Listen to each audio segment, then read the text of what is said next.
Kag sa number 1, pila ka mga backyard hog raisers na nagpabutyag na sang kabalaka sa pagkapatay sa mga baboy nga ginasagod nila.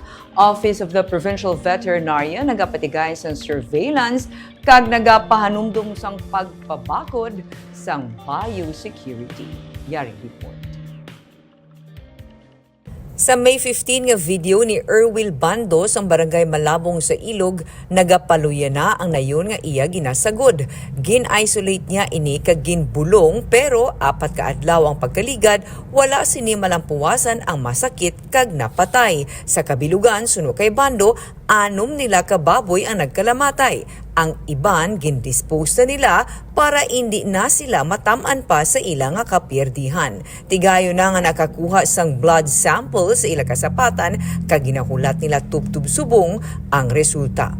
Gahulat na lang ko sang result kay siyempre nagkuha sila sample, wala magyapon ka tagsang resulta dire o kung ASF ang bala. Pero kay ang iyang sintoma ma'am to lapit-lapit sa ASF ma'am mo. Ay tuod. Ang balasang iban sa init kag sa ulan. Sir, may baboy ka pa da nga bilin? Uway na ma'am, tigid ma'am ang tangkal ma'am, na gid. Sa barangay Kalubang sa Ilog sa gihapon, nagmalasakit man ang duha kanayon nga ginasagod ni Ariel Singalivo. Mga tunga-tunga sang bulan sang Mayo, nagabusong ang mga ini. Pero kay nabalaka siya nga basi mapatay, iya gindispose ini sang temprano. Ang isa iya ginbaligya, ang isa iya na lamang nga ginihaw. Subong wala ka na baboy. Why, ma'am? Ay, okay. Kaya Oo. pati sa tiyo ko, di gani, ma'am, 2-3 madiya ka na yun. Sinintani nga June na mabata mo. Oo. Tiging pa-dispose na lang para mapuslan. Suno kay Dr. Placida Lemana, mayara gid man sang lapta-lapta nga pagkapatay sa mga baboy. Isa sa ginatudlo nga rason amo ang kambyo klima kag mismo ang biosecurity nga ginapatuman.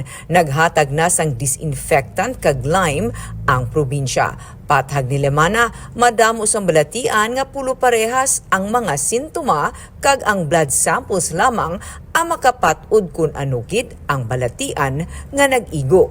Ang aton is suspect lang, no? Kay isa sa mga signs and symptoms nakita naton ang nag-exceed man ang signs and symptoms bala makahambal ka nga amon nga balatian, hagkulira, ASF o iban pa. That's why ganambal ko may differential diagnosis. So ang maka-confirm lang sa isa ka sakit is ang laboratory.